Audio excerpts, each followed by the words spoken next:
the bell icon on YouTube and don't miss another update. உலகம் பூரா ராத்திரி பகலா திட்டம் போட்டு தாக்குதல் நடத்திக்கிட்டு இருக்கக்கூடிய அமெரிக்கா கண்ணுலயே விரல விட்டு ஆட்டுற மாதிரி ஒரு சம்பவம் தான் இப்ப நடந்துகிட்டு இருக்கு. அதுக்கு காரணம் என்ன அப்படின்னா இஸ்ரேல் காசாவோட யுத்தம். அதை தொடர்ந்து அமெரிக்கா மேற்கொள்ளக்கூடிய யுத்தங்கள் இது எதுவுமே அமெரிக்காவோட கணக்குலயே இல்லையாமா. இதெல்லாம் திடீர்னு அமெரிக்கா எதிர்பாராத சமயத்துல கிளம்பி வந்துருச்சு. எல்லா நேரமும் ஒரே மாதிரி காத்தடிக்குமா, கொஞ்சோடு கஷ்டப்படுங்க இதமா அப்படின்னு சொல்லி நம்மளும் வேடிக்கை பார்க்க வேண்டியதுதான். இஸ்ரேல் காசாவோட யுத்தம் தான் பெரிய அளவுல அமெரிக்காவை இழுத்து விட்டுச்சு. எப்படி அப்படின்னா ரொம்ப ஈஸியா, ரொம்ப சுலபமா, அதே சமயம் தடுக்கவே முடியாது, வேற வழியே இல்லை அப்படின்னு அமெரிக்கா போய் இறங்கி நிக்க வேண்டிய கட்டாயம். இஸ்ரேல் மீது ஏமன்ல இருந்து தாக்குதல் நடத்துறோம் அப்படின்னா முதல்ல ஹவுதி இயக்கம் ஆரம்பிச்சிச்சு. அங்க இருந்து பெரிய அளவுல ஆள் இல்லா விமானத்தை கொண்டு வந்தார்கள். அதை இடைமறிக்க போன ஆள் தான் யாரு? நம்ம அண்ணன் அமெரிக்கா. இடைமறிக்க போய் சக்சஸ்ஃபுல்லா இடைமறிக்கவும் அங்க இருந்து இஸ்ரேல் வரை தாக்குறதே ஒரு பெரிய விஷயம். சவுதி அரேபியா நிலப்பரப்புக்குள்ள பாய்ஞ்சு நான் போய் தாக்குறேன் அப்படின்னாங்க. என்னடு பாஞ்சு போய் தாக்குறேன், இது நடுவுல காடாடா, ஏன்டா இப்படி படுத்துற அப்படின்னு சொல்லி மன்னர் குடும்பம் அலறுச்சு. அதுக்கப்புறம் சின்ன சின்ன டீல்களுக்கு அப்புறம் அவ்வளவு தூரம் போகும்போது அயன்டோமோ இல்ல அமெரிக்காவோ யாரோ ஒருத்தன் வீழ்த்திருக்கான் அப்படின்னு சொல்லி செங்கடலையே மறைப்போம் அப்படின்னு சொல்லி ஆரம்பிச்சதுதான் செங்கடல் முற்றுகை. இஸ்ரேலுக்கு போறதை இடைமறிக்கிறேன் அப்படின்னு சொல்லிட்டு செங்கடல்ல போய் பெரிய அளவு இடைமறிக்க வேண்டிய கட்டாயம். ஒண்ணு பெருசா இடைமறிச்ச மாதிரி இல்ல, ரிசல்ட் இல்ல. இடைமறிக்கிறார்கள் ராத்திரி பகலா, ரிசல்ட் வேணும்ல, ரிசல்ட் ஒண்ணும் கிடையாது. அதனால ஏமன் மீது ஒரு தாக்குதல். ஏமன் மீது தாக்குதல் அப்படிங்கிறது பெரிய அளவுல தாக்குதலாவே ஆயிப்போச்சு. ராத்திரி பகலா திட்டம் போட்டு மீண்டும் மீண்டும் தாக்குதல் அப்படின்னு போய்கிட்டு இருக்கும்போது இந்த பக்கம் சிரியா ஈராக் பகுதிகளில் தாக்குதல். யாரும் எதிர்பார்க்க முடியாத ஒரு நிலைமை. ஜோர்டான் எல்லைகள்ல அமெரிக்காவோட செக் போஸ்ட் தாக்கி 3 வீரர்கள் இறந்துட்டாங்க.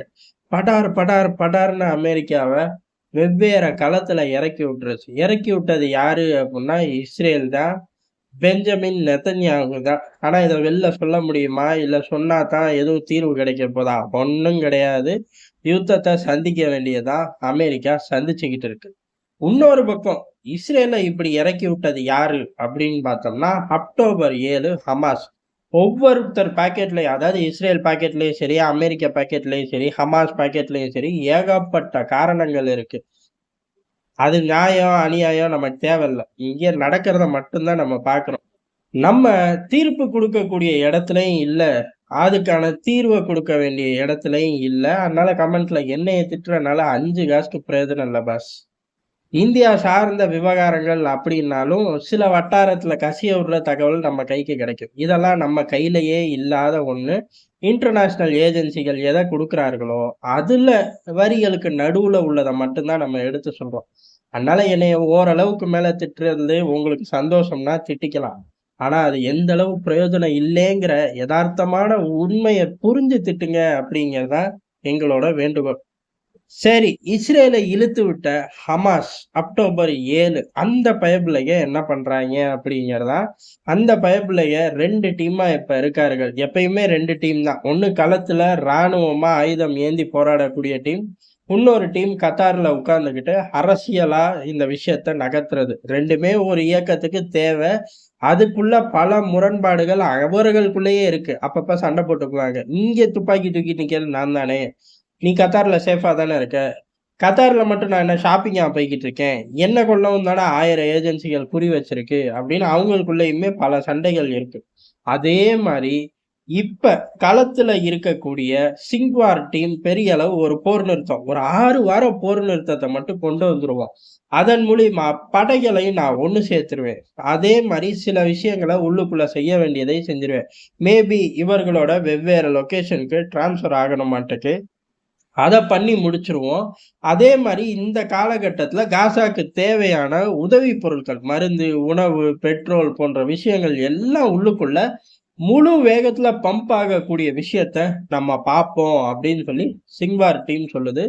இன்னொரு பக்கம் இஸ்மாயில் ஹனி கத்தார்ல இருந்துகிட்டு இதுக்கு நம்ம உடன்பட்டுக்கிட்டோம்னா இப்ப கான் யூனிஸ் வரை வந்துட்டு என்ன கஷ்டத்தை நமக்கு கொடுக்குறாங்களோ அதை ரஃபா எல்லைகள்லையும் வந்து உட்கார்ந்துக்கிட்டு நமக்கு கொடுப்பாங்க. 6 வார காலங்கள்ல அவனுங்களும் பயங்கரமான ஒரு பலத்தை நோக்கி போயிருவாங்க. அதனால அது வேணாம்.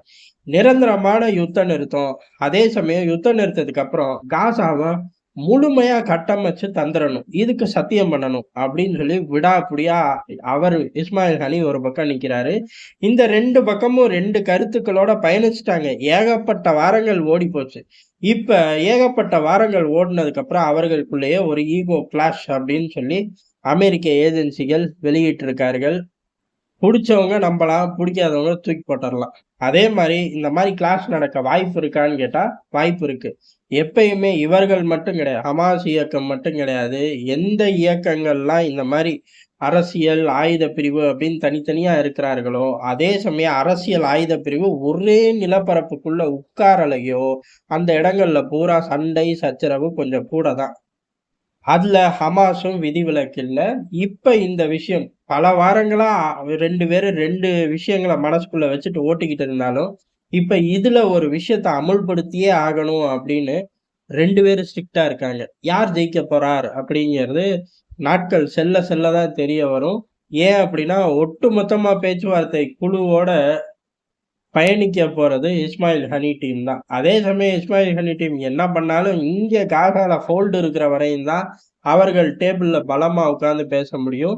அதனால ஒருத்தர விட்டுட்டு ஒருத்தர் பயணிக்க முடியாது. ஒருத்தர சமாதானப்படுத்தி கூட்டிட்டு போணும். யார் ஜெயிக்க போறார் அப்படிங்கிறத வரும் நாட்கள்ல பார்ப்போம்.